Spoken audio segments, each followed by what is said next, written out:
ఒకరిని అనే ముందు ఇంకో రాజకీయ పార్టీ యొక్క పర్ఫార్మెన్స్ గురించి నీకు ఎందుకాయ బాబు? నీ పార్టీ ఎంత గొప్ప చేస్తుందో నువ్వు చెప్పుకో, నీ ప్రభుత్వం ఎంత గొప్ప చేస్తుందో నువ్వు చెప్పుకో.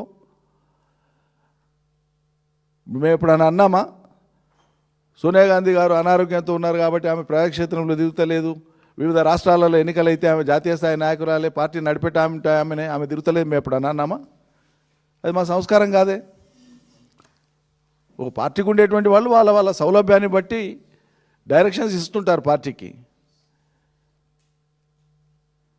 ఈ మరి చాలా యాక్టివ్గా ఉండి వయసులో ఉండి కరాటే వస్తుంది, జూడో వస్తుంది, ఫైటింగ్ వస్తుంది, స్విమ్మింగ్ వస్తుంది, భారతదేశం మొత్తం కింది నుంచి పైకి తిరిగిండు రాహుల్ గాంధీ.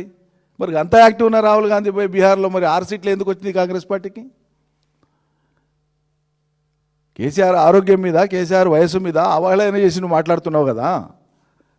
మరి చాలా ఆరోగ్యంగా ఉన్నటువంటి రాహుల్ గాంధీ గారు దేశవ్యాప్తంగా పర్యటనలు చేసి దేశవ్యాప్తంగా ఇవన్నీ చేస్తే మీకు బీహార్లో 6 సీట్లు ఎందుకు వచ్చినాయండి రేవంత్ రెడ్డి గారు? సమాధానం చెప్పు.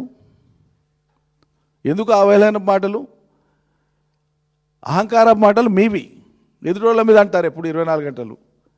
మీరు అవి మానుకోండి. ముందు మీ అహంకార మాటలు మీరు మాట్లాడుకోండి, మాట్లాడడం మానేయండి. బాధ్యత రహితం మీది.